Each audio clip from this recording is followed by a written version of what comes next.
नमस्कार दोस्तों, मैं हेमंत राजपूत आपका एक बार फिर से आपका स्वागत करता हूं। दोस्तों, कैसे हो आप सब? आई होप सब बढ़िया होंगे और अपनी तैयारी को बेहतरीन कर रहे होंगे। दोस्तों चलिए दोस्तों, आज हमारा लेक्चर नंबर 8 रहेगा और हम आज इसके अंदर क्या पढ़ने वाले हैं बेटा जी? आज हम पढ़ने वाले हैं, जब लास्ट टॉपिक चल रहा था इंटीरियर स्ट्रक्चर ऑफ अर्थ, जिसके अंदर हम आर्टिफिशियल सोर्स और नेचुरल सोर्स के बारे में पढ़ रहे थे। आर्टिफिशियल कंप्लीट कर लिया था और नेचुरल में मैंने आपको मिटियोर्स, जो मैं आपको पहले से पढ़ा चुका था, उसको मैंने कनेक्ट करके समझा दिया था। जिसने भी वो क्लास नहीं देखी है, पहले से वो क्लास देख के आए, ताकि जो है आपको आज की क्लास फुल फ्लेज में समझ आ जाए। ठीक है बेटा जी? चलिए, अब हम पढ़ने वाले हैं, यानी कि जो नेचुरल सोर्स है उसमें दूसरा जो था उसका नाम क्या था बेटा जी? अर्थक्वेक। उसका नाम क्या था बेटा जी? अर्थक्वेक, यानी कि भूकंप। क्या कहेंगे बेटा जी? भूकंप कहेंगे। आई बात समझ में? क्या कहेंगे बेटा जी? भूकंप कहेंगे। अब हमें पता होना चाहिए कि पहली बात तो भूकंप होता क्या है ना? अगर कोई भी चीज़, जैसे आप भूकंप देखते होगे, होता क्या, आप फील करते होंगे कि क्या करते हैं कि भूकंप आते धरती हिलने लग जाती है, हिलती है ना? तो कैसे हिलती है दोस्तों? यानी कि पहले इसकी डेफिनेशन बनते हैं, क्या होती है दोस्तों? Sudden vibration, sudden vibrations on the earth surface, on the earth surface, sudden vibrations on the earth surface, यानी कि पृथ्वी के धरातल पर, क्या कहोगे दोस्तों? पृथ्वी के धरातल पर, पृथ्वी के धरातल पर अचानक से कंपन आ जाना, अचानक से कंपन यानी कि वाइब्रेशन, कंपन पैदा हो जाना या आ जाना, ये दोस्तों क्या कहलाता है आपका? आप कहोगे सर ये कहलाता है आपका भूकंप। दोस्तों क्या कहलाता है? ये आपका भूकंप कहलाता है। क्लियर है? अब अगर मैं आपसे कहूं दोस्तों, अगर बेटा जी मैं आपसे कहूं कि भूकंप आने का क्या कारण हो सकता है, भूकंप आने का बेटा जी क्या कारण हो सकता है, तो दोस्तों इसके कई कारण हैं। इसके कई कारण हैं। एक कारण क्या कह सकते हैं? Plate tectonic. एक कारण ये हो सकता है प्लेट टेक्टोनिक। ये बेटा जी पढ़ा चुका हूँ प्लेट टेक्टोनिक में। लास्ट लेक्चर में मैं इसके बारे में बता चुका हूँ कि कैसे जो है प्लेटों की मूवमेंट होती है, उसकी वजह से भी क्या होता है? अर्थक्वेक आता है। दूसरा क्या होता है दोस्तों? Volcanic eruption. क्या कहेंगे बेटा जी? वोल्केनिक इरप्शन, यानी कि ज्वालामुखीय उद्गार। इसको हिंदी में क्या कहते हैं बेटा जी? ज्वालामुखीय उद्गार, ज्वालामुखीय उद्गार। अब बेटा जी आपके दिमाग में ये आएगा, बेटा जी क्या आएगा आपके दिमाग में कि ज्वालामुखी उद्गार, ये तो अभी पढ़ाया नहीं है बेटा जी, ये नेक्स्ट टॉपिक है। अर्थक्वेक के बाद मैं आपको ज्वालामुखी उद्गार के बारे में ही पढ़ाऊंगा। पर आप समझ लीजिए, पहले फिलहाल यहाँ इतना कनेक्ट कर लीजिए कि ज्वालामुखी जब विस्फोट होता है, ज्वालामुखी उद्गार होता है, उससे भी क्या होता है? धरती पर कंपन पैदा हो जाता है। एक होता है दोस्तों फोल्टिंग। क्या होता है दोस्तों? फोल्टिंग। फोल्टिंग होता है दोस्तों चट्टानों का खिसकना। क्या कहेंगे बेटा जी? चट्टानों का खिसकना।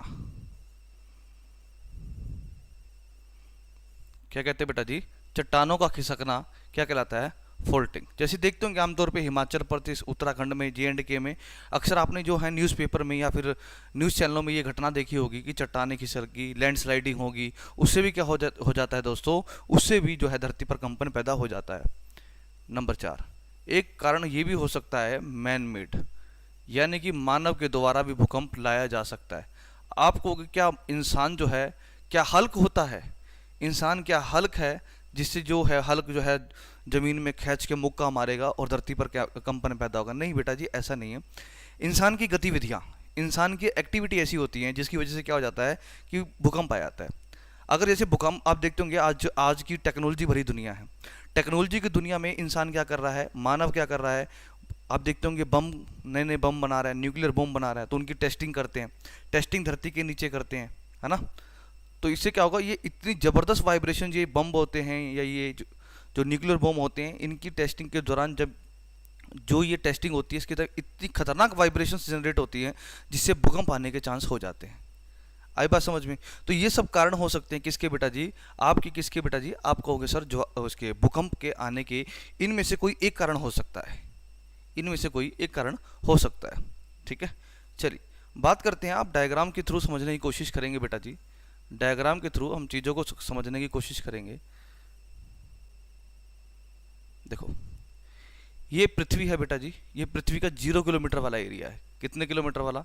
0 किलोमीटर वाला एरिया है, जहाँ पर जो है आप और हम इस टाइम जहाँ हम हैं, ये पृथ्वी का 0 किलोमीटर वाला एरिया है। ये वाला कौन सा है दोस्तों? ये वाला, ये है 6371 किलोमीटर। 6371 किलोमीटर, यानी कि बिल्कुल नीचे। ये पॉइंट मैं पढ़ा चुका हूँ, ये 6371 वाला। राउंड फिगर में इसको 6400 किलोमीटर भी लिख लेते हैं। तो दोस्तों आपने अक्सर ऐसा पढ़ा होगा कि यहाँ पर कोई बिंदु है, ठीक है, यहाँ पर कोई बिंदु है, यानी कि इस बिंदु को क्या कहा जाता है? ये बिंदु कहलाया जाता है फोकस। इसको क्या कहा जाता है दोस्तों? इसको फोकस कहा जाता है। हिंदी में क्या कहते हैं? केंद्र कहते हैं। क्या कहते हैं बेटा जी? केंद्र कहते हैं, ठीक है। या फिर इसको इंग्लिश में हाइपोसेंटर भी पढ़ा होगा आपने। इंग्लिश में इसको हाइपोसेंटर के नाम से भी आपने पढ़ा होगा। कुछ बुक्स में हाइपोसेंटर लिखा हुआ है, बेटा मीनिंग एक ही होता है, इसका मतलब भी केंद्रीय ही होता है, इसका मतलब भी केंद्रीय ही होता है। अच्छा जी, ये कोई बिंदु है, ये कोई बिंदु है बेटा जी, इसको क्या कहा जाता है? इसको कहा जाता है एपिसेंटर। क्या कहा जाता है बेटा जी? एपिसेंटर। हिंदी में कहते हैं इसको अधिकेंद्र। हिंदी में क्या कहते हैं बेटा जी? इसको अधिकेंद्र कहते हैं, ठीक है। क्या कहेंगे? अधिकेंद्र कहेंगे। डायग्राम समझने की कोशिश करिएगा। ये वाला पॉइंट धरती के नीचे है कहीं, हमें नहीं पता कहाँ पर है, बट कहीं ना कहीं होगा।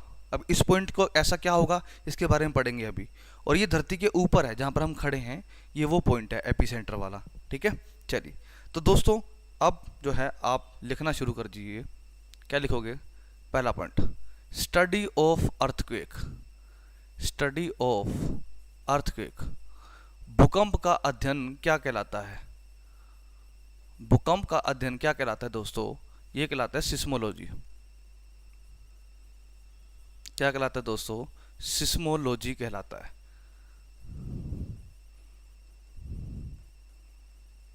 दोस्तों क्या कहलाता है? सिस्मोलॉजी कहलाता है। भूकंप का अध्ययन क्या कहलाता है दोस्त? आप कहोगे सर सिस्मोलॉजी कहलाता है। क्लियर है? अगला पॉइंट आप कहोगे चलो ठीक है, ये अच्छी बात है, तो ये बताओ स्टडी ऑफ अर्थक्वेक, तो भूकंप जो स्टडी ऑफ अर्थक्वेक क्या कहलाता है? सिस्मोलॉजी कहलाता है। बहुत बढ़िया।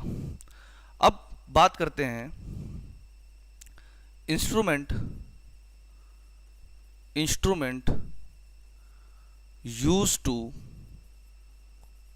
Used to measure earthquake. वह यंत्र जिसके द्वारा भूकंप को मापा जाता है, वह यंत्र जिसके द्वारा भूकंप को मापा जाता है। आप सोच रहे हो सर रिक्टर पैमाना, बेटा गलत है। आंसर क्या आएगा? सिस्मोग्राफ। क्या आएगा बेटा जी? सिस्मोग्राफ। क्या कहते हैं बेटा जी इसको? सिस्मोग्राफ। फिर आपको आपके दिमाग में आएगा सर फिर रिचर स्केल हमने पढ़ा था, क्या वो गलत है? बेटा आपने पढ़ा तो ठीक है, पर उसको किसी और वे में पढ़ा जाता है। देखो ऐसे पढ़ा जाता है, इंस्ट्रूमेंट यूज्ड टू मेजर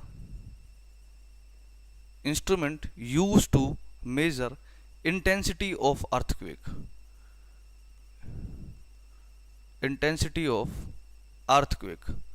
यानी कि भूकंप की प्रबलता मापने वाला यंत्र वो होता है बेटा रिक्टर पैमाना, जिसको इंग्लिश में कहते हैं रिचर स्केल। क्या कहते हैं बेटा? रिचर स्केल इंग्लिश में कहते हैं। हिंदी में कहते हैं बेटा जी रिक्टर पैमाना।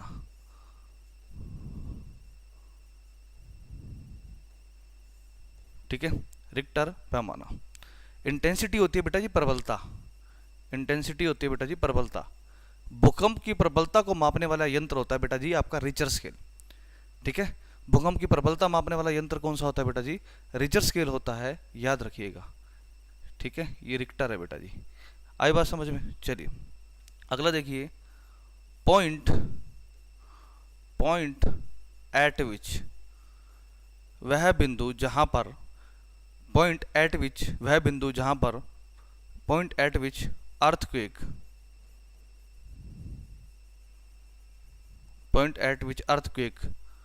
Waves generate.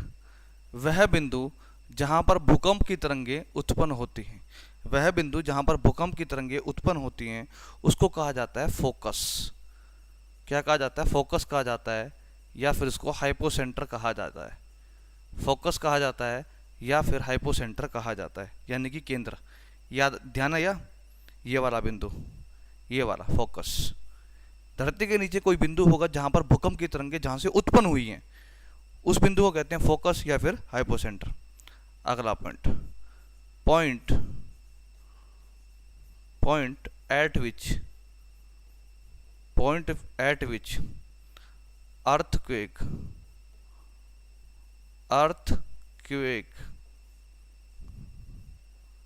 waves is to be measured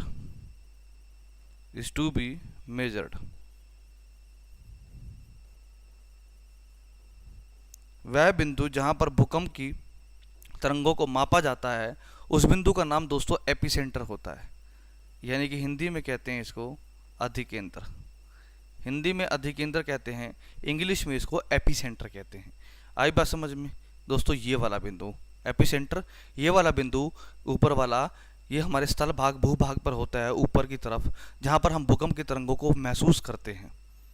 ठीक है, क्योंकि ये वेव्स ऐसे ट्रैवल करेंगी, ऐसे ऐसे ऐसे ऐसे ऐसे ऐसे ऐसे ऐसे ट्रैवल करेंगी और ऊपर की तरफ पहुँचेंगी। जब ऊपर की तरफ पहुँचेगी तो बेटा जी क्या होगा, धरती पे जो धरती के निवासी होंगे वो उसको फील करेंगे, और फील करेंगे तो उनको क्या कहेंगे, भूकंप आ गया। क्या आ गया, भूकंप आ गया। आई बात समझ में बेटा जी? चलिए, तो ये पॉइंट आपने लिख लिए होंगे, नहीं लिख सकते तो अभी लिख लो आप। ठीक है, चलिए अब बेटा जी बात करते हैं, अब बेटा जी हम बात करते हैं किसके बारे में चर्चा करने वाले हैं।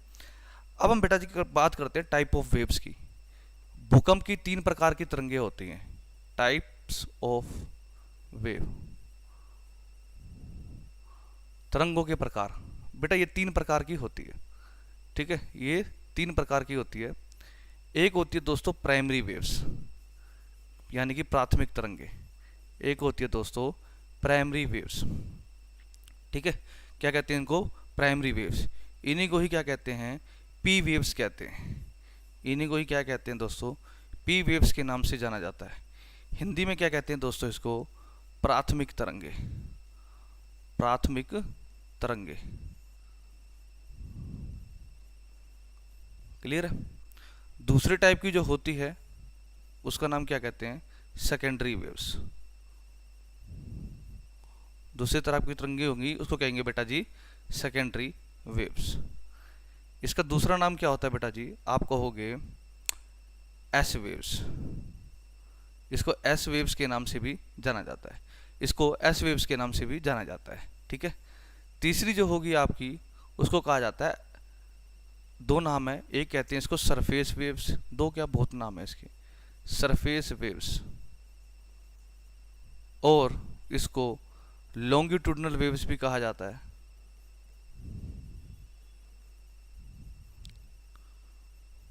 और इसको लव वेव्स भी कहा जाता है।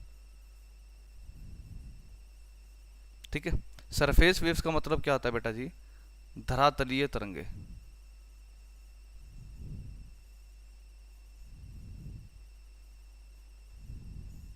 धरातलीय तरंगे, ठीक है, क्या कहेंगे बेटा जी, धरातलीय तरंगे कहेंगे इसको। ठीक है, ये हमने तीनों की तीनों पढ़नी है। भूकंप की तरंगे बेटा जी मुख्य रूप से 3 प्रकार की होती हैं, प्राइमरी वेव्स, सेकेंडरी वेव्स और सरफेस वेव्स। ठीक है, एक एक करके हम सबको पढ़ने वाले हैं। सबसे पहले बेटा जी आप हेडिंग डालोगे प्राइमरी वेव्स को। सबसे पहले आप हेडिंग डालोगे बेटा जी प्राइमरी वेव्स को। प्राइमरी वेव्स, प्राथमिक तरंगे। प्राइमरी वेव्स, इनके बारे में क्या पढ़ना है बेटा जी, ध्यान दीजिएगा कि ये तरंगे उत्पन्न कहाँ होती है, यानी कि इन तरंगों का ओरिजिन कहाँ होता है। तो इन तरंगों का बेटा जी ओरिजिन जो होता है वो कहाँ होता है, आप कहोगे सर इनका होता है हाइपोसेंटर पे, यानी कि फोकस पे होता है। कहाँ पर होता है, हाइपोसेंटर पे होता है, यानी कि फोकस पर होता है। आई बात समझ में। दूसरा पॉइंट, जरा से क्या कहते हैं, जरा से प्राइमरी वेव्स क्या होती है बेटा जी, इनका जो उद्गम होता है ये फोकस या हाइपोसेंटर यानी कि केंद्र पर होता है।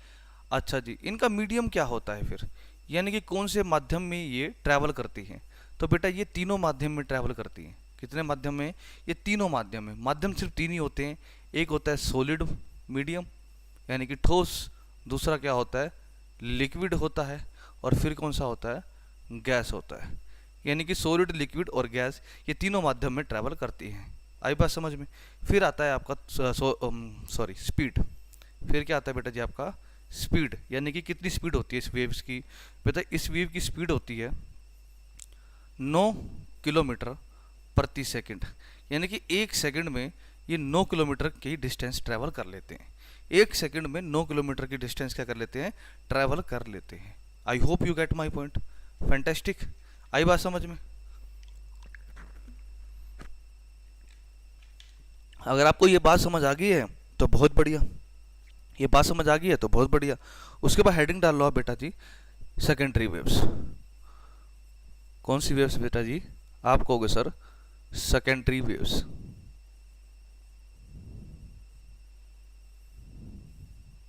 सेकेंडरी वेव्स, बात करते हैं इनके ओरिजिन की। बात करते हैं सबसे पहले इनके ओरिजिन की। देखो हमने इन तीनों में एक तीनों चीज पढ़नी है, मतलब इन तीनों वेव्स में क्या क्या पढ़ना है। एक तो ओरिजिन पढ़ते हैं, दूसरा ये कौन से मीडियम में ट्रैवल करती हैं, तीसरा इन वेव्स की स्पीड कितनी होती है, ये पढ़नी है। ठीक है। तो बेटा जी इनकी जो ओरिजिन होता है, इनका ओरिजिन भी कहाँ होता है, फोकस पे होता है, यानी कि हाइपोसेंटर पे, यानी कि केंद्र पर।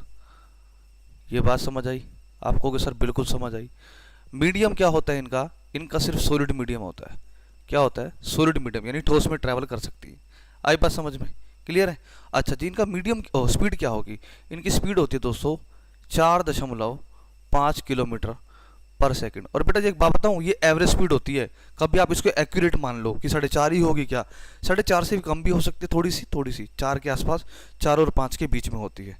तो हम औसत लेके चलते हैं 4.5, उसका औसत कितना होता है, वो 9 है, तो वो 8 से 10 के बीच में ही चलती है। आई बात समझ में, क्लियर है। चलिए अच्छा, उसके बाद क्या पढ़ेंगे बेटा जी हम, आपकी सरफेस वेव्स।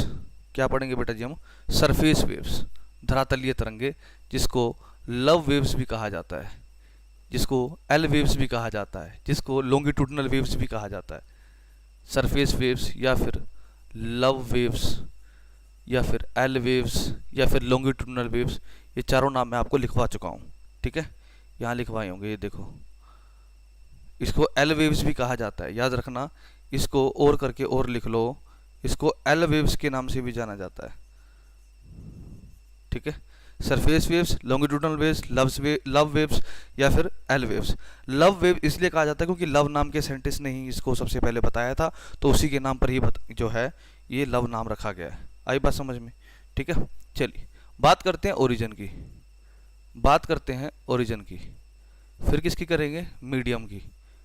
फिर किसकी बात करेंगे बेटा जी, मीडियम की।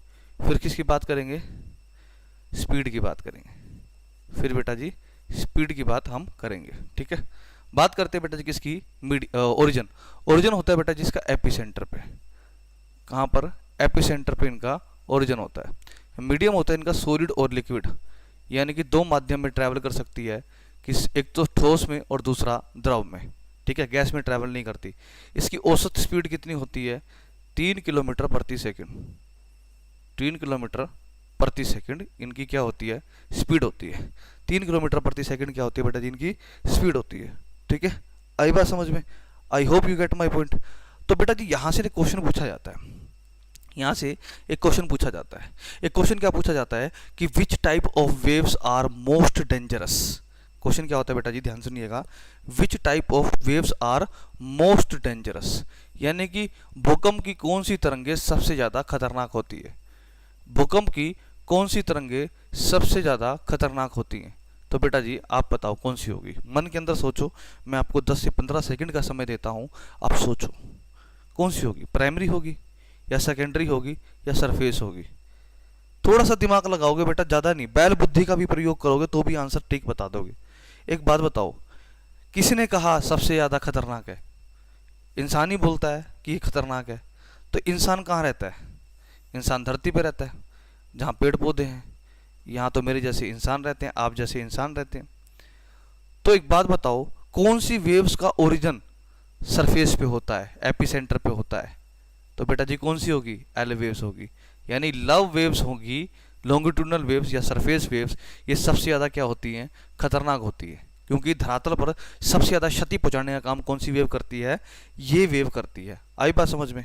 सबसे ज़्यादा क्षति पहुंचाने का धरातल पे काम कौन सी वेव करती है, एल वेव्स करती है। इस वजह से इसको क्या कहा जाता है दोस्तों, मोस्ट डेंजरस वेव्स कहा जाता है। क्योंकि जो बाकी जो है ना प्राइमरी वेव्स, सेकेंडरी वेव्स, वो धरातल पर आ ही नहीं पाती। तो जब धरातल पर आएंगी ही नहीं तो नुकसान कैसे पहुंचाएगी, ये धरातल पर आती हैं। इस वजह से इन एल वेव्स यानी लॉन्गिट्यूडनल वेव्स, सरफेस वेव्स, है ना, लव वेव्स, इसको ये सबसे ज़्यादा मोस्ट डेंजरस वेव्स मानी जाती हैं। ठीक है बेटा जी। चलिए अब दोस्तों आपका जो है टॉपिक कंप्लीट हो चुका है, अर्थक्वेक आपका कंप्लीट हो चुका है। अब हम करने वाले हैं volcano, interior structure of earth का टॉपिक जो है सबसे लास्ट टॉपिक वोल्केनो। ये अपने आप में एक टॉप टॉपिक है, बहुत बड़ा टॉपिक है ये, अपने आप में जो है ये टॉप टॉपिक है, बहुत बड़ा टॉपिक है। ठीक है, बहुत बड़ा टॉपिक है बेटा जी। आइए इसकी शुरुआत करते हैं। हेडिंग डालो बेटा जी वोल्केनो, हेडिंग डालो बेटा जी वोल्केनो। हिंदी में कहते हैं इसको ज्वालामुखी। हिंदी में क्या कहेंगे बेटा जी, ज्वालामुखी। क्या कहेंगे बेटा जी, ज्वालामुखी कहेंगे। ज्वालामुखी की डेफिनेशन लिखेंगे तो बेटा जी क्या होती है, अभी मैं लिख देता हूं फिर मैं समझाऊंगा। इट इज ए वेंट या फिर pipe, it is a vent और pipe through which magma comes out on the earth surface, comes out on the earth surface, on the earth surface। Hindi में क्या कहेंगे बेटा जी, यह पृथ्वी पर वह छिद्र है, वह छिद्र या दरार है, ठीक है, वह छिद्र या दरार है जहाँ से मैग्मा पृथ्वी के धरातल पर आ जाता है, जहाँ से मैग्मा पृथ्वी के धरातल पर आ जाता है, पृथ्वी के धरातल पर आ जाता है। तो ये दोस्तों क्या कहलाता है, ये ज्वालामुखी कहलाता है। ये क्या कहलाता है दोस्तों, ज्वालामुखी कहलाता है। आई बात समझ में? मैंने क्या बताया कि बेटा जी ध्यान से सुनिए, कमर सीधी करिए और ध्यान से सुनिए। मैंने बेटा जी सिर्फ इतना बताया कि पृथ्वी पर वह छिद्र या द्वार होता है जहाँ से मैग्मा क्या करता है, पृथ्वी के धरातल पर आकर आ जाता है, पृथ्वी के धरातल पर आ जाता है। क्लियर? अब बेटा जी ध्यान दीजिएगा, यहाँ से कुछ और चीज़ें जो हैं हमने समझनी है। पहली बात तो ये है, देखो ज्वालामुखी बहुत लंबा टॉपिक है।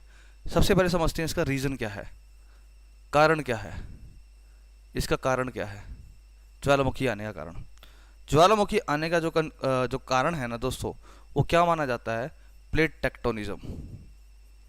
क्या माना जाता है, प्लेट टेक्टोनिक। क्या माना जाता है, प्लेट टेक्टोनिक माना जाता है।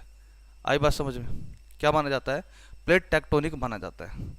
आई बात समझ में? एक कारण तो ये है। दूसरा आपका कन्वेक्शनल करंट। क्या कहते हैं बेटा, कन्वेक्शनल करंट। आप कहोगे सर ये तो सुना सुना सा नाम लग रहा है, बेटा बिल्कुल फिजिक्स में पढ़ा होगा, है ना। कन्वेक्शनल करंट हिंदी में कहते हैं इसको संवहनीय धारा। क्या कहते हैं बेटा जी, संवहनीय धारा। आप कहोगे सर प्लेट टेक्टोनिक तो आपने समझा दिया था, वो बात तो समझ आ गई कि ज्वालामुखी फट के बाहर आता है, पर कन्वेक्शन करंट क्या होता है। आइए पहले कन्वेक्शन करंट को ही समझते हैं, कन्वेक्शन करंट को ही समझते हैं। बेटा जी आप मान लो आप तैयारी कर रहे हो और घर के अंदर बैठ के लेट नाइट तक आप पढ़ते हो, तो आपको क्या लग गया, आपको थकान होगी, आपने बोला सर मुझे जो है अब चाय पीनी चाहिए। मैंने कहा बेटा बिल्कुल पीनी चाहिए, क्यों नहीं पीनी चाहिए, पियो आप। तो आपने क्या करा, एक बर्तन लिया और उस बर्तन के अंदर आपने क्या रखा, पानी रख दिया। उस बर्तन के अंदर बेटा जी आपने पानी रख दिया।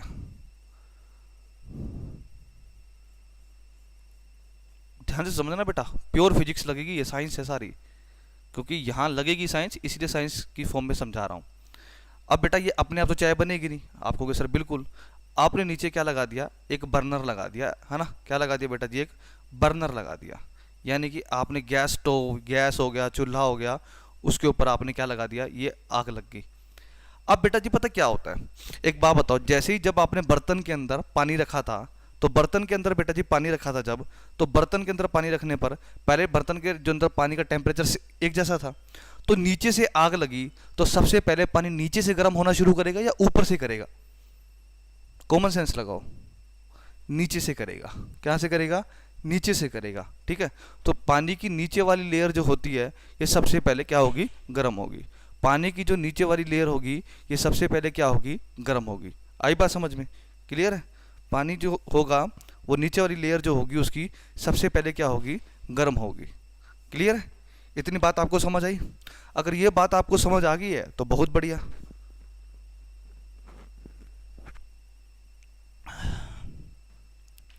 गर्मी बहुत बढ़ रही है यार, सीजन चेंज हो रहा है फिर भी गर्मी बहुत बढ़ रही है। अब नीचे वाली लेयर सबसे गर्म होगी तो बेटा एक चीज़ समझना यहाँ पर, एक चीज़ समझना यहाँ पर, मैं एक चीज़ समझाना चाहता हूँ। कोई भी गर्म चीज़ होती है, कोई भी गर्म चीज़ होती है, इसकी खासियत होती है, इसकी टेंडेंसी होती है। क्या हो जाती है टेंडेंसी? ये हल्की बहुत हो जाती है, हल्की बहुत हो जाती है। क्यों? क्योंकि डेंसिटी, कोई भी गर्म चीज़ होती है ना बेटा, गर्म चीज़ की डेंसिटी, ये डेंसिटी का सिग्नल होता है, इसकी डेंसिटी क्या हो जाती है? लो हो जाती है। क्या हो जाती है? लो। और डेंसिटी का फार्मूला क्या होता है? मास अपॉन में वॉल्यूम। मास अपॉन में वॉल्यूम। किसी वस्तु का मास यानी द्रव्यमान गर्म हो जाने पर उसका जितना मास ने उस वस्तु ने जितना स्थान यानी वॉल्यूम घेर रखा है, जब वो वस्तु ही हल्की होगी तो ये लो होने के बाद ये हल्की हो जाती है। आई बात समझ में? और कोई भी ठंडी चीज़ होती है, मैंने क्या बताया, कोई भी ठंडी चीज़ होती है उसकी टेंडेंसी क्या होती है कि वो भारी होती है। ठंडी चीज़ क्या होती है? भारी होती है। यही एक कारण है कि आप सर्दियों में देखते होंगे कि धुंध जो होती है ना, धुंध ओस, वो हमें धरती के धरातल के बराबर बराबर दिखती है। क्यों? क्योंकि जो हवा के अंदर जो पार्टिकल्स होते हैं जो पानी के, वो उसको क्या कर देते हैं? इतना ठंडा कर देते हैं जिसकी वजह से वो नीचे बैठ जाते हैं। आई बात समझ में? तो बेटा जी एक बात बताओ, जब जब बेटा जी यहाँ पर ध्यान दीजिएगा, यहाँ पर सोचने वाली बात है यहाँ पर। अब ये पार्टिकल क्या होगा? सबसे पहले गर्म होगा। ये पार्टिकल गर्म होने के बाद हल्का होके ऊपर चले जाएगा। कहाँ चला जाएगा? ऊपर। और ऊपर वाला, क्योंकि अब नीचे वाला हल्का हो गया है, गर्म पार्टिकल ऊपर गया और ठंडे वाले को क्या करेगा? जगह रिप्लेस कर देगा, ठंडा वाला इसकी जगह आ जाएगा। सिमिलरली यहाँ पर ऐसा होगा कि ये गर्म यहाँ चला जाएगा, ठंडा यहाँ आ जाएगा। गर्म यहाँ चला गया, ठंडा यहाँ आ गया। ठीक है, गर्म ऊपर चला गया और ठंडा नीचे आ गया, ठंडा नीचे आ गया। और ये कब तक चलता है? जब तक इस बर्तन में पूरा रखा पानी का टेम्परेचर सेम ना हो जाए। जब तक इस बर्तन में रखे पानी का टेम्परेचर सेम ना हो जाए। जब पूरा टेम्परेचर सेम हो गया फिर आपको कि सर फिर क्या होगा? बेटा अगर फिर भी आपने आग दे रखी तो फिर क्या होता है? आपने देखा होगा कि बर्तन में रखा जब चाय बन जाती है तो वो बर्तन के बाहर आने की कोशिश करती है कि नहीं करती? क्यों? क्योंकि उस बर्तन में रखा पूरा की पूरा जो पानी है, पूरा की पूरा जो पानी जितना भी लिक्विड रखा है, उसका टेम्परेचर अब उसके सेचुरेशन पॉइंट से बाहर चला गया तो फिर वो बर्तन के बाहर आने की कोशिश करता है। लॉजिक समझ आया?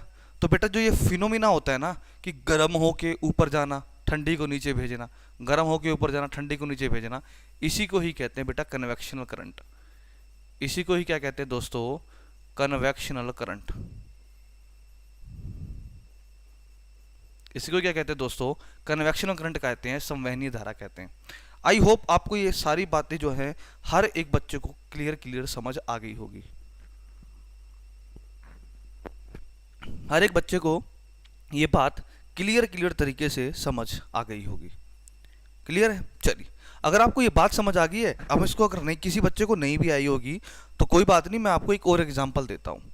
जैसे मान लो विंटर का सीजन चल रहा है, आप मान लो जैसे विंटर स्टार्ट हो चुकी है लगभग, आप कह सकते हो क्योंकि सितंबर का महीना चल रहा है तो विंटर स्टार्ट हो चुकी है लगभग, है ना। बस 15-20 दिन बाद जो है हल्की हल्की आपको सुबह सुबह धुंध भी दिखाई देने लग जाएगी। तो आप ऐसे कुछ ऐसे लोग भी होंगे जो एक एक 1.5 महीना नहीं नहाते होंगे सर्दियों में। तो उन आपके लिए एक छोटा सा एग्जाम्पल देता हूँ। मान लो एक बाल्टी है, आपका मन कर गया, मम्मी जी ने कहा नहीं बेटा जी आज आपको तो नहाना ही पड़ेगा, आज आपको क्या करना पड़ेगा बेटा जी? नहाना ही पड़ेगा। तो मम्मी जी के कहने पर आपने क्या करा? बाल्टी में पानी रखा, ठंडा पानी आएगा सबसे पहले बाल्टी में, आपने उस पानी को बाल्टी में डाला कुछ इस प्रकार से, ठीक है, कुछ इस प्रकार से।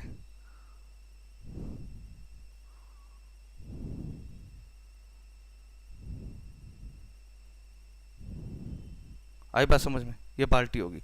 अब बाल्टी में रखे पानी में आपको सर इसको गर्म भी तो करना पड़ेगा, बिल्कुल करना पड़ेगा।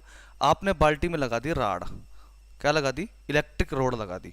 ये इलेक्ट्रिक रोड है, आई बात समझ में, ये क्या बेटा, इलेक्ट्रिक रोड। और यहाँ से वायर निकल रही है, यहाँ से वायर निकल रही है, ये वायर जा रही है, और वायर को आपने कहाँ लगा दिया, एक स्विच में लगा दिया, एक स्विच में लगा दिया। आई बात समझ में।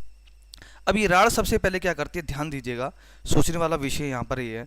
राड सेम कंसेप्ट आप देखते होंगे, राड में राड सबसे पहले पानी के नीचे वाली जो लेयर होगी उसके पार्टिकल को गर्म करेगी, गर्म करने के बाद ये हल्की होगी और ये पार्टिकल ऊपर चला जाएगा, और ठंडा वाला भारी होता है और ये नीचे आ जाएगा। आई बात समझ में। ये गर्म वाले को क्या करेगी, ऊपर भेजेगी, ठंडे वाले को नीचे भेजेगी, गर्म वाले को ऊपर भेजेगी, ठंडे वाले को नीचे भेजेगी, गर्म वाले को ऊपर भेजेगी और ठंडे वाले को नीचे भेजेगी। ये फिनोमिना तब तक चलता रहता है जब तक बाल्टी में रखा पानी सारा गर्म ना हो जाए। आप में से कुछ ऐसे होंगे जिनमें उतावलापन बहुत होता है, वो क्या करेंगे कि लगभग 10 मिनट के आसपास वो क्या करते हैं, रोड लगाते हैं। और आप अक्सर हुआ होगा, अक्सर आप में से किसी न किसी के साथ हुआ होगा, है ना, चाहे रोड ले लो, रोड का एग्जांपल ना लो तो कोई क्या होता है, गांव में चूल्हे होते हैं, कई लोग तो उसमें भी गर्म करते हैं, तो ये सेम कंसेप्ट उस पर भी लागू होता है। आप में से आएगा कि सर हम गैस पे भी गर्म करते हैं, तो ये सेम बात उस पर भी लागू हो जाती है। अब देखना क्या, कुछ लोग क्या करते हैं, रोड लगा के 10 मिनट पानी गर्म करते हैं, आपने फटाफट बिजली का बटन बंद करा, उंगली डाली, वो बोला ना वाओ नाइस, आज तो मजा आएगा नहाने में। आपने फटाफट उठा के डाली, आपने कपड़े उतारे और फटाफट बाथरूम बैठ गए, आपने फटाफट पहला डब्बा डाला, बोला मजा आ गया गरम गरम पानी, दूसरा डाला, बोला मजा आ गया, तीसरा डब्बा डाला, बोला मजा आ गया, चौथा डब्बा जैसे ही डाला आपने, ओह ये क्या होगी, अरे तबाही होगी, मतलब ठंडा पानी आ गया, मतलब ठंडा पानी आ गया। क्योंकि बेटा जी आपने बाल्टी में रखे पानी को प्रॉपर टाइम दिया ही नहीं, प्रॉपर टाइम दिया ही नहीं कि वो सारे के सारे पानी के मॉलिक्यूल्स को, पार्टिकल्स को गर्म कर पाता। क्योंकि जितना पानी जिस लेयर तक, मान लो इस लेयर तक पानी गर्म हो चुका था, ये ऊपर वाला लेयर हो चुका था, आपने 2-3 डब्बे में इसको खत्म कर दिया, नीचे तो ठंडा है। आई बात समझ में। इसलिए आप देखते होंगे रोड जो होती है लगभग 20 से 25 मिनट लेती है बाल्टी में पूरे रखे पानी को गर्म करने के लिए। बाल्टी, क्योंकि डिपेंड करता है बाल्टी कितने साइज की है, इस बात पे भी मैटर करता है। आई बात समझ में। पर अप्रोक्सीमेट 20 से 25 बाल्टी के साइज के ऊपर डिपेंड करता है। अब ले लिया बेटा बाल्टा है, बाल्टा ले लिया तो बेटा उसको आधा घंटा भी लग सकता है, 40 मिनट भी लग सकते हैं। पर नॉर्मल जो घरों में बाल्टी होती है उसको 20 से 25 मिनट लगते हैं उस प्रॉपर पूरी बाल्टी में रखे पानी को गर्म करने के लिए। ये सारा फिनोमिना जो कि गर्म करने का होता है, इसी को ही कहते हैं कन्वेक्शनल करंट, इसी को ही कहते हैं कन्वेक्शनल करंट, इसी को ही कहते हैं बेटा जी कन्वेक्शनल करंट कहते हैं। आई होप ये एग्जांपल तो सभी को समझ आ गया होगा, क्योंकि कुछ को चाय वाले एग्जांपल से ही समझ आ गया होगा और किसी को इससे भी समझ आ गया होगा। आप कहोगे सर इसका जो लिंक, आप कहोगे सर ज्वालामुखी के साथ कैसे है, बेटा बिल्कुल मैं कनेक्ट करके दिखाऊंगा, बिल्कुल है, आप कनेक्ट करके देखेंगे, ठीक है।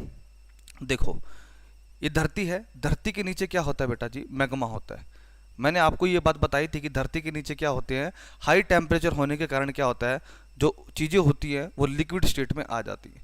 क्या हो जाती हैं, चीज़ें लिक्विड स्टेट में आ जाती हैं। मैंने ये बात आपको बताई है और शायद मुझे दोबारा जो है इसमें बताने की ज़रूरत नहीं है कि ये लिक्विड में क्यों है, क्योंकि ये बात मैं लास्ट लेक्चर में बता चुका हूँ, ये बात मैं लास्ट लेक्चर में बता चुका हूँ। तो ये जो चीज़ होती है, ये लिक्विड में जो ये पाया जाता है धरती के नीचे, इसको बेटा जी मैग्मा कहा जाता है। क्या कहा जाता है बेटा जी, इसको मैग्मा कहा जाता है। क्या कहा जाता है बेटा जी, इसको क्या कहा जाता है, मैग्मा कहा जाता है। आई बात समझ में, क्या कहा जाता है बेटा जी, इसको मैग्मा कहा जाएगा बेटा जी, क्लियर। अब क्या होता है, यहाँ पर भी कन्वेक्शनल करंट की प्रोसेस चल रही होती है, क्योंकि न्यूक्लियर चेन रिएक्शन चल रही होती है। याद करो लास्ट लेक्चर, ये मैग्मा गर्म होगा, गर्म होने के बाद ऊपर जाएगा, ठंडे वाले को, हल्का जो ठंडा होगा नीचे जाएगा, गर्म ऊपर ठंडा नीचे, गर्म ऊपर ठंडा नीचे, गर्म ऊपर ठंडा नीचे, ये सेम प्रोसेस चलती रहती है। जैसे ही बेटा जी, जैसे ही पूरे मैग्मा का टेम्परेचर एक समान हो जाएगा और फिर भी न्यूक्लियर चेन रिएक्शन चलती रहेगी, यानी कि हीट मिलती रहेगी, तो क्या होगा कि ये क्या करेगा, बुलबुले उठने लग जाएगा, ये उठे फटने बाहर आने की कोशिश करेगा। क्या करेगा, बाहर आने की कोशिश करेगा। तो ये क्या करेगा, धरती की किसी वीक प्लेट का पोर्शन जो होगा, जो धरती की नीचे प्लेटें हैं, जो जहां पर प्लेटों में दरारें होंगी, या तो वहां से मैग्मा बाहर निकलेगा, या फिर कोई वीक पोर्शन होगा प्लेट का, उसको फाड़ कर ये क्या करेगा, मेरे कर्ण अर्जुन आएंगे, ये कर्ण अर्जुन आगे, ये कर्ण अर्जुन आगे, बाहर आगे। आई बात समझ में, ये कर्ण अर्जुन बाहर आगे, क्लियर है। तो अब जब ये बाहर आता है तो बाहर इसको क्या कहा जाता है, लावा कहा जाता है। इसी सेम चीज जो लिक्विड बाहर आता है इसको क्या कहा जाता है, लावा कहा जाता है। क्यों कहा जाता है दोस्त, समझना। जब धरती के नीचे क्या होता है, मैग्मा होता है। धरती के नीचे क्या है, मैग्मा। जैसे ही मैग्मा बाहर आया, इसमें से कुछ एक गैसेस निकल जाती हैं, इसमें से कुछ एक गैसेस निकल जाती हैं। जैसे गैसेस इवोल्व हो जाती है, निकल जाती हैं, तो इसको क्या कहा जाता है, लावा कहा जाता है। क्या कहा जाता है, लावा। और ये धरती के, जैसी धरती फाड़ के बाहर आते हैं तो इसमें से गैसेस निकलना शुरू हो जाती है, तब इसका नामकरण चेंज हो जाता है। नाम वही है, बस काम चेंज हो गया, मतलब नाम चेंज हो गया। जैसे घर में आपका नाम चिंटू है और स्कूल में या बाहर में आपके दोस्तों में आपका नाम चंद्र प्रकाश है, उस प्रकार से। जब ज्वालामुखी विस्फोट होता है तो लगभग 190 से लेके 210 डेसिबल क्या क्या होता है, साउंड की आवाज़ आती है। कितनी, साउंड की यूनिट होती है बेटा डेसिबल। साउंड की यूनिट क्या होती है, डेसिबल होती है। आई बात समझ में। तो क्या होता है बेटा जी, आपका जो है जब ज्वालामुखी उद्गार होता है, जब उद्गार के टाइम पे कितनी साउंड की आवाज़ आती है, यानी विस्फोट बड़ा खतरनाक होता है, तो आपको होगा सर 190 से लेके 210 डेसिबल तक की क्या साउंड आती है, यानी आवाज़ आती है। अब ज्वालामुखी विस्फोट होता है बेटा, ज्वालामुखी विस्फोट से क्या निकलते हैं, पदार्थ निकलते हैं कुछ कुछ, ज्वालामुखी उद्गार से निकलने वाले पदार्थ। आओ हेडिंग डालो, उसको पढ़ते हैं। तो ज्वालामुखी उद्गार से, किससे बेटा जी, आप कहोगे सर ज्वालामुखी उद्गार से क्या क्या निकलेगा, आप कहोगे सर ज्वालामुखी उद्गार से, आप कहोगे सर गैसेस भी निकलती हैं। क्या निकलती है, गैसें भी निकलती हैं। आप कहोगे अच्छा जी, मैं हाँ जी। दूसरा क्या होता है बेटा, अर्ध तरल पदार्थ। क्या होगा बेटा जी, अर्ध तरल पदार्थ। तीसरा क्या होगा बेटा जी, ठोस पदार्थ। तीसरा क्या होगा बेटा जी, ठोस पदार्थ। तीसरा क्या होगा बेटा जी, ठोस पदार्थ। अब तीनों में पढ़ना है हमने। बात करते हैं सबसे पहले गैसेस की। तो ज्वालामुखी उद्गार के टाइम पर कौन सी गैसेस सबसे ज़्यादा मात्रा में निकलती है, तो सबसे ज़्यादा मात्रा में निकलता है जलवाष्प। सबसे ज़्यादा मात्रा में क्या निकलता है, जलवाष्प निकलता है, लगभग 85%। कुल गैसों का 85% क्या निकलता है, आपका जलवाष्प। इसके अलावा क्या निकलती है, हाइड्रोजन सल्फाइड। ये क्या है बेटा, ये एक पॉइजनस गैस है, ये एक जहरीली गैस है। ये कैसी गैस है बेटा जी, यह एक जहरीली गैस है। I hope you get my point. उसके बाद जलवाष्प हो गया, जहरीली गैसें होगी। इसके अलावा कार्बन डाइऑक्साइड, सल्फर डाइऑक्साइड, ये सब गैसें भी निकलती हैं। आई बात समझ में। क्वेश्चन ये उठता है कि जलवाष्प इतनी ज़्यादा मात्रा में क्यों निकलता है, यानी कि गैसों की उत्पत्ति इतनी क्यों होती है। तो पहले इसको ही क्लियर कर लेते हैं, बाद में इस पे जाएंगे। तो हेडिंग डालो, गैसों की उत्पत्ति। हेडिंग डालो, गैसों की उत्पत्ति, ओरिजिन ऑफ गैसेस, समझना। या फिर जलवाष्प की उत्पत्ति, ऐसे भी लिख सकते हो आप। ये धरती है, ये क्या है बेटा जी, धरती। अब एक चीज समझना, इसको ऐसे नहीं समझते, इसको कुछ डायग्राम जबरदस्त बना के फिर समझते हैं। ये मान लो धरती है, ठीक है, और बोलो धरती मेरी माँ है। और वास्तव में धरती, हम हिंदुस्तानी क्या हैं, धरती को अपनी माँ मानते हैं, ठीक है।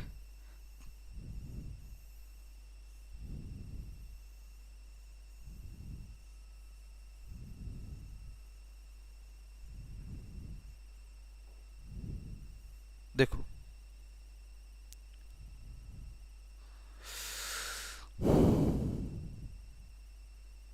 अब मान लो बादल बन गए, बादलों ने कहा मैं तो बरसूंगा। मैंने कहा बेटा बरस जा, ले बरस। कितना बरसेगा, इसने बरस गया, ये बरस गया। बरसने के बाद क्या हुआ, धरती के धरातल पर यहाँ पर क्या हो जाएगा, धरती के धरातल के ऊपर क्या हो जाएगा, पानी इकट्ठा हो जाएगा। यहाँ पर क्या हो जाएगा बेटा जी, पानी इकट्ठा हो जाएगा। अब क्या होता है बेटा, धरती पर क्या होता है, धरती आपको पड़ा होगा, धरती पानी सोख लेती है।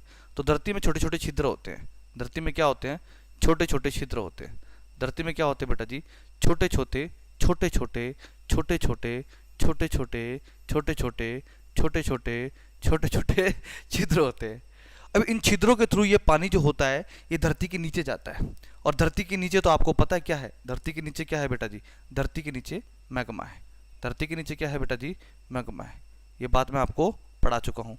धरती के नीचे क्या है बेटा जी, धरती के नीचे है आपका मैग्मा। धरती के नीचे क्या है आपका, मैग्मा है। तो ये पानी किससे आके मिलेगा, इस मैग्मा से मिलेगा। ये पानी इस मैग्मा से आके मिलेगा। तो जैसे ही मैग्मा से आके मिलेगा तो क्या होगा, कॉमन सेंस है यार, तपते तवे पे पानी की बूंद डालो, भाप बनेगी नहीं बनेगी, जलवाष्प बनेगा नहीं बनेगा। तो ये जलवाष्प सबसे ज़्यादा मात्रा में ऐसे बनता है। तो ये समझने के लिए था, लिखना है लिख सकते हो जो मैंने चीज़ें समझाई हैं कि जब बारिश होती है, बारिश पे धरती का पानी, धरती पे आके पानी रुक जाता है और धरती पे छोटे छोटे छिद्रों के माध्यम से धरती के नीचे पानी जाता है और यही पानी क्या है, मैग्मा से जाके मिलता है, जिससे जलवाष्प या अन्य गैसेस का निर्माण होता है। आई बात समझ में, यह बात आप लिख सकते हो, ठीक है। अच्छा, एक चीज़ और, जो आपका ज्वालामुखी होता है ना दोस्त, जो आपका ज्वालामुखी होता है, जो आपका ज्वालामुखी होता है, इस ज्वालामुखी को क्या कहा जाता है, सेफ्टी वाल्व ऑफ अर्थ कहा जाता है। क्या कहा जाता है, safety valve of earth. Safety valve of earth क्यों कहा जाता है पता है, किसी को पता है आप में से? सेफ्टी वाल्व ऑफ अर्थ क्यों कहा जाता है पता है? देखो, सेफ्टी वाल्व एक टेक्निकल शब्द है। आपके घरों में, हमें आशा करता हूँ हर किसी के घर में प्रेशर कुकर तो होगा जिसमें आप सब्जी बनाते हो कि नहीं बनाते? आपको सर बिल्कुल बनाते हैं सब्जी। तो प्रेशर कुकर के ऊपर सीटी होती है, हम उसको कहते हैं सीटी, पर टेक्निकल लैंग्वेज में उसका नाम होता है सेफ्टी वाल्व। टेक्निकल लैंग्वेज में उसका नाम क्या होता है, सेफ्टी वाल्व। अब एज्यूम करो कि आप जो हो क्या कर रहे हो, कुकर में खाना सब्जी बन रही है, मान लो दाल बन रही है, और सीटी ना आए, कुकर बंद और सीटी ना आए, तो क्या होगा, कुकर फट जाएगा। ठीक है। उसी प्रकार से धरती के नीचे मैग्मा है और वो लगातार तप रहा है। अगर वो मैग्मा धरती के बाहर नहीं आया तो क्या होगा, जैसे प्रेशर कुकर फटता है वैसे धरती फट जाएगी। इसलिए इसको क्या कहा जाता है, आपको क्या कहा जाता है, इसको सेफ्टी वाल्व ऑफ अर्थ कहा जाता है। क्या कहा जाता है बेटा जी, सेफ्टी वाल्व ऑफ अर्थ कहा जाता है। ऐसी घटना बेटा जी एक बार मेरे साथ हुई थी। मैं बेंगलोर में जॉब कर रहा था, आज से लगभग 5 साल पहले की बात है। तो नई पोस्टिंग हुई थी अपनी, तो नई जॉब थी अपनी वहाँ पर। तो खाना मुझे बनाना आता नहीं है, क्योंकि कॉलेज टाइम में भी कभी हमने, क्योंकि हॉस्टल होता था, को खाना कभी मतलब जो घर के पास ही था और हॉस्टल में भी रुके कुछ टाइम, तो खाने की कभी दिक्कत हुई नहीं।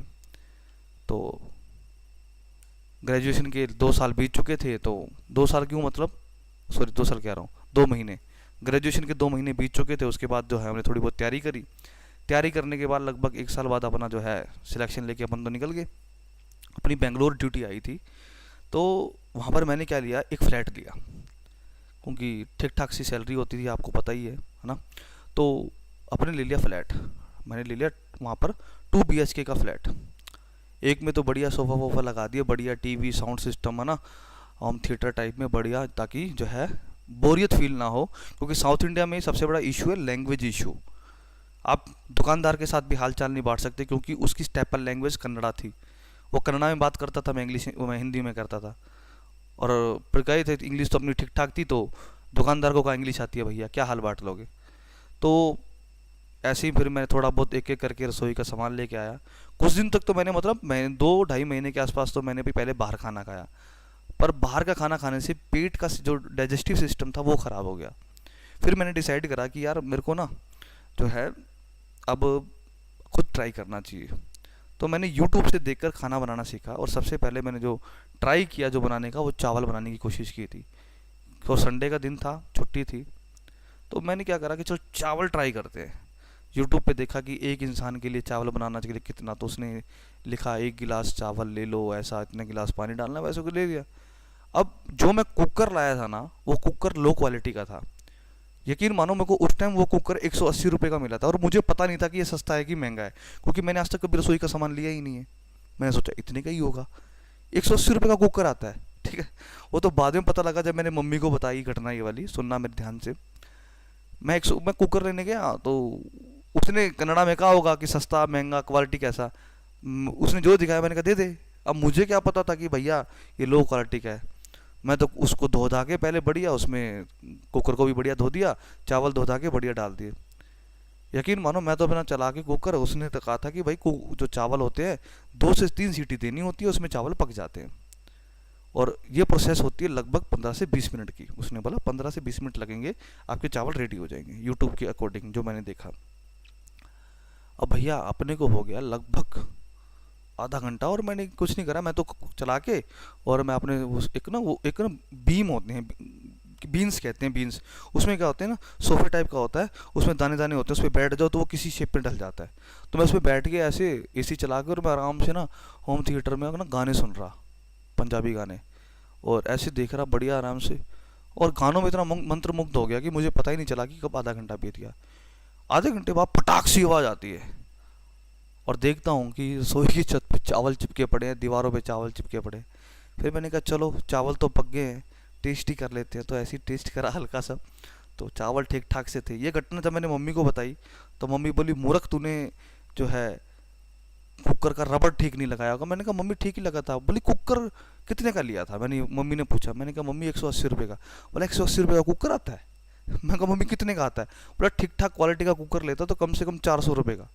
ठीक ठाक मतलब जो एक नॉर्मल जो एवरेज रेंज है, मम्मी ने जो बताया बोला 400 रुपये तक का, 400 से 600 की रेंज में ठीक ठाक सा आ जाता है। मैंने कहा मम्मी मुझे क्या पता था? बोले पूछ लेता मुझसे। मैंने कहा वो मेरी नहीं समझते, तेरी क्या समझेंगे। तो ये घटना है देखो। तो ये इसलिए सेफ्टी वालों को अर्थ कहा जाता है। अगर धरती के नीचे महकमा है ना बेटा, वो महकमा ना निकला टाटा फिश हो जाएगी। आई बात समझ में? ठीक है, चलिए ये बात आपको समझ आ गई है खूबसूरत तरीके से, तो बढ़िया। अब बात करते हैं बेटा, हेडिंग डालो अर्ध तरल पदार्थ की। किसकी हेडिंग डालोगे? अर्ध तरल पदार्थ। किसकी बात करेंगे बेटा जी? अर्ध तरल पदार्थ की। अर्ध तरल पदार्थ दो प्रकार के होते हैं। एक होते हैं दोस्तों एसिडिक, यानी कि अम्लीय। कैसे होंगे बेटा जी? एसिडिक होंगे यानी कि अम्लीय होंगे। दूसरा दोस्तों क्या होगा? बेसिक। दूसरे क्या होंगे बेटा जी? बेसिक यानी कि अक्षारीय होंगे। एक होंगे बेटा जी आपके अम्लीय, एक होंगे दोस्तों आपके अक्षारीय। ठीक है बेटा, जो अम्लीय होते हैं ना, इसमें क्या होता है, मैक्सिमम अमाउंट में क्या होता है, मैक्सिमम अमाउंट में सिलिका होती है। क्या होती है? सिलिका होती है। और जो इस प्रकार का जो अर्ध तरल पदार्थ ज्वालामुखी उद्गार से जो एसिडिक पदार्थ निकलते हैं ना, ये कैसे होते हैं बेटा? ये गाढ़े होते हैं, यानी कि क्या होता है, गाढ़ा होता है और चिपचिपा होता है। कैसा होता है बेटा जी? गाढ़ा होता है और चिपचिपा होता है। इसमें क्या होता है बेसिक में, इसमें सिलिका की मात्रा कम होती है, यानी कि मिनिमम सिलिका। क्या कहेंगे बेटा? इसमें क्या होता है? मिनिमम सिलिका होती है। और बेटा ये क्या होता है? कम गाढ़ा। क्या होता है? कम गाढ़ा व कम चिपचिपा। कम गाढ़ा व कम चिपचिपा होता है। चिपचिपा मतलब स्टिकी। आई बात समझ में? आई hope you get my point. तो ये अर्ध तरल पदार्थ के बारे में यही बातें होंगी, आपको याद रखनी है। अब बात कर लेते हैं बेटा ठोस पदार्थों की। अब बात कर लेते हैं बेटा जी ठोस पदार्थों की। तो हेडिंग डालो ठोस पदार्थ। हेडिंग डालो ठोस पदार्थ यानी कि सॉलिड। क्या करेंगे बेटा? ठोस पदार्थ। क्या बात करेंगे? ठोस पदार्थ। तो बेटा ठोस पदार्थों की बात करते हैं तो सबसे पहला क्या निकलता है? पायरोक्लास्टिक। क्या निकलता है दोस्तों? सबसे पहले पायरोक्लास्टिक। क्या निकलता है बेटा? पायरोक्लास्टिक। इसको हिंदी में भी पायरोक्लास्टिक कहते हैं। अब पायरोक्लास्टिक क्या होता है दोस्तों? ज्वालामुखी उद्गार के समय। क्या लिखोगे बेटा जी? ज्वालामुखी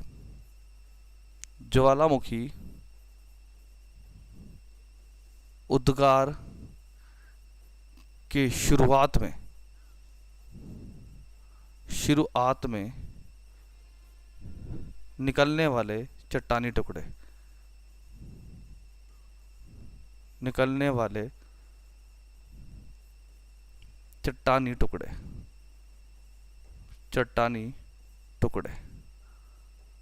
आई बात समझ में? मैंने क्या कहा? जब ज्वालामुखी जब उद्गार होता है ना स्टार्टिंग में, यानी कि ज्वालामुखी बस उद्गार होने वाला है, जैसे ही पहली बार उद्गार हुआ, उद्गार होते जो साथ साथ जो जो पहले पहले स्टार्टिंग में जो ऑब्वियस सी बात है, कोई ना कोई भाग होगा धरती का जिसको फाड़ के बाहर आएगा।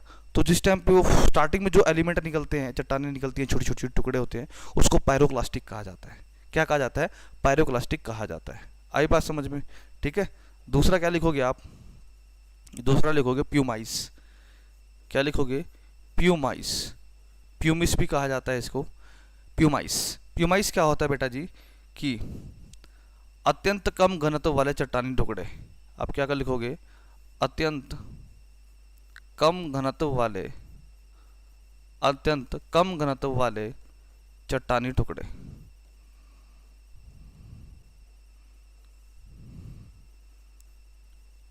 अत्यंत कम घनत्व वाले चट्टानी टुकड़े जिनका घनत्व यानी कि डेंसिटी, क्योंकि ज्वालामुखी उद्गार के टाइम पे ऐसे भी पदार्थ निकलते हैं जिनका घनत्व बहुत कम होता है, यानी कि डेंसिटी बहुत कम होता है, तो वो क्या कहलाते हैं? प्यूमाइस कहलाते हैं। क्या कहलाते हैं दोस्तों? प्यूमाइस कहलाते हैं। आई बात समझ में? या प्यूमिस कहलाते हैं। चलिए तीसरा हेडिंग डालो, लैपीली। क्या कहेंगे बेटा? लैपीली। आप क्या कहोगे? लैपीली पदार्थ भी निकलते हैं? हाँ जी बिल्कुल निकलते हैं। तो इसमें क्या लिखोगे आप? चल रहा है? हाँ, आप क्या लिखोगे? लैपीली में क्या लिखोगे आप? मटर के दाने के आकार के चट्टानी टुकड़े। मटर के दाने के आकार के, मटर के दाने के आकार के चट्टानी टुकड़े। मटर के दाने के आकार के चट्टानी टुकड़े। मटर के दाने के आकार के क्या हैं ये? चट्टानी टुकड़े क्या कहलाते हैं? लैपेली कहलाते हैं। आई बात समझ में? ठीक है। नंबर डालो 4। लैपेली हो गया। एक होता है स्कोरिया, एक होता है स्कोरिया। स्कोरिया क्या होता है? सिमिलरली ये इसी की तरह होता है पर थोड़ा साइज बड़ा होता है, यानी कि मटर के दाने, मटर के दाने के आकार से थोड़ा बड़ा, थोड़ा बड़ा टुकड़ा। यानी कि कुछ पदार्थ ऐसे भी निकलते हैं जो मटर के दाने के होते हैं, उनको क्या कहते हैं? लैपेली कहते हैं। और कुछ पदार्थ ऐसे होते हैं जो मटर के दाने से थोड़े बड़े होते हैं, उसको क्या कहते हैं? स्कोरिया कहते हैं। आई बात समझ में? ठीक है। नंबर लिखो 5। नंबर 5 पे लिखो बॉम्ब। क्या बेटा जी? बॉम्ब। नाम से ही पता लग रहा है बॉम्ब, यानी कि अत्यंत बड़े आकार के चट्टानी टुकड़े। यानी कि आप क्या लिखोगे दोस्तों? अत्यंत बड़े आकार के चट्टानी टुकड़े। अत्यंत बड़े आकार के चट्टानी टुकड़े। अत्यंत बड़े आकार के क्या हैं ये? चट्टानी टुकड़े होते हैं। आई बात समझ में? ये क्या कहलाते हैं? आपके बॉम्ब कहलाते हैं। यानी कि हमने क्या पढ़ लिया? ज्वालामुखी उद्गार से 3 प्रकार के पदार्थ निकलते हैं, यानी कि ठोस, द्रव, ठोस, अर्ध तरल और गैस। गैसेस में सबसे ज़्यादा मात्रा में जलवाष्प निकलता है, हाइड्रोजन सल्फाइड जहरीली गैस निकलती है, कार्बन डाइऑक्साइड, और क्या निकलता है बेटा जी? जी हाँ, और क्या निकलेगा? Sulphur dioxide. अर्ध तरल पदार्थों में हमने क्या पढ़ा बेटा जी? 2 प्रकार के अर्ध तरल पदार्थ होते हैं, एसिडिक और बेसिक। एसिडिक में क्या होता है? मैक्सिमम अमाउंट में सिलिका होता है जिसकी वजह से वो गाढ़ा और चिपचिपा होता है, जबकि बेसिक में क्या होता है? सिलिका की मात्रा कम होती है जिसकी वजह से वो कम गाढ़ा और कम चिपचिपा होता है। आई बात समझ में? उसके बाद मैंने बताया आपको कि ठोस पदार्थ कौन कौन से निकलेंगे। आपको सबसे पहले मैंने पढ़ाया पायरोक्लास्टिक, कि ज्वालामुखी उद्गार की शुरुआत में सबसे पहले जो पदार्थ निकलते हैं उसको पायरोक्लास्टिक कहा जाता है। फिर मैंने आपको पायरोक्लास्टिक के बाद प्यूमाइस बताया। प्यूमिस क्या होता है बेटा? ज्वालामुखी उद्गार से जो अत्यंत कम घनत्व वाले जो पदार्थ होते हैं उसको क्या कहते हैं दोस्तों? उसको क्या कहते हैं दोस्तों? हाँ जी हाँ, बिल्कुल ठीक कहा, उसको प्यूमिस कहते हैं, यानी प्यूमाइस कहते हैं। फिर मैंने बताया आपको लैपेली, यानी कि मटर के दाने के जो आकार के चट्टानी टुकड़े होते हैं उसको लैपेली कहते हैं। फिर स्कोरिया बताया कि मटर के दाने के आकार से थोड़े बड़े क्या चट्टानी टुकड़े आपके क्या कहलाएंगे बेटा जी? स्कोरिया कहलाते हैं। फिर मैंने क्या बताया बेटा जी आपको? बॉम्ब, यानी कि बड़े बड़े आकार के चट्टानी टुकड़े क्या कहलाते हैं? बॉम्ब कहलाते हैं। आई बात समझ में? Do you get my point? चलिए अब बेटा जी आज इतना ही रखते हैं। आज का जो क्वेश्चन बैंक करते हैं, फटाफट आंसर बताइएगा फटाफट अपने मन ही मन में। पहला क्वेश्चन, ठीक है। पहला क्वेश्चन, भूकंप की परिभाषा क्या है? पृथ्वी के धरातल पर अचानक से कंपन पैदा हो जाना। कितने प्रकार की तरंगे भूकंप की तरंगे होती है? 3 प्रकार की। वह यंत्र जिसके द्वारा भूकंप की तरंगों को मापा जाता है, सॉरी, भूकंप की हाँ, वह यंत्र जिसके द्वारा भूकंप की तरंगों को मापा जाता है, आप क्या कहोगे सर? कौन सा होता है? सिस्मोग्राफ होता है। ठीक है, वह यंत्र जिसकी द्वारा भूकंप की प्रबलता को मापा जाता है, आंसर क्या आएगा? रिक्टर पैमाना। ठीक है, भूकंप के अध्ययन को क्या कहते हैं? सिस्मोलॉजी कहते हैं। पृथ्वी का वह बिंदु जहां पर भूकंप की तरंगें उत्पन्न होती हैं केंद्र कहलाता है, जिसको इंग्लिश में फोकस और हाइपोसेंटर कहते हैं। वह बिंदु जहां पर भूकंप की तरंगें को महसूस किया जाता है उसको क्या कहते हैं? एपिसेंटर कहते हैं, अधिकेंद्र कहते हैं। किस प्रकार की तरंग जो होती है सबसे ज़्यादा खतरनाक होती है? तो आप कहोगे सर वो कौन सी होगी? जी हाँ, लव वेव्स होती हैं। क्या होती हैं? लव वेव्स होती हैं। नंबर 9, किस प्रकार की वेव्स की जो स्पीड होती है सबसे ज़्यादा होती है? तो प्राइमरी वेव्स की सबसे ज़्यादा होती है। नंबर डालो 10। ठीक है, नंबर डालो 10। ठीक है, इसमें क्या लिखोगे कि ज्वालामुखी उद्गार के समय ज्वालामुखी उद्गार से सबसे ज़्यादा ज्वालामुखी उद्गार से सबसे ज़्यादा कौन सी गैस निकलती है? तो जलवाष्प निकलता है। ठीक है, आई बात समझ में? तो एक बार बताओ, ज्वालामुखी उद्गार में सबसे ज़्यादा जो जिसमें मैक्सिमम सिलिका पाया जाता है वो कौन से प्रकार की जो अर्धतरल पदार्थ होता है? एसिडिक होता है, अम्लीय अर्धतरल पदार्थ होता है। आई बात समझ में? लपेली क्या होता है? मटर के दाने के आकार के चट्टानी टुकड़े। आई बात समझ में? उसके बाद बेटा जी क्या पढ़ेंगे हम? एक मिनट बेटा जी, होल्ड करना, कॉल आ रहा है।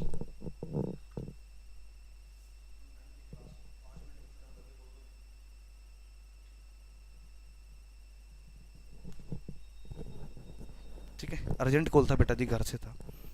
ठीक है, तो 11 12 13 कहाँ तक हो गया था भाई? हाँ, उसके बाद मैंने बताया स्कोरिया क्या होता है बेटा? स्कोरिया याद करो। ठीक है, देखो पायरोक्लास्टिक बता दिया। पायरोक्लास्टिक क्या होता है? पायरोक्लास्टिक क्या होता है कि ज्वालामुखी उद्गार से निकलने वाले सबसे पहले पदार्थ। ठीक है, उसके बाद बेटा जी क्या करोगे आप?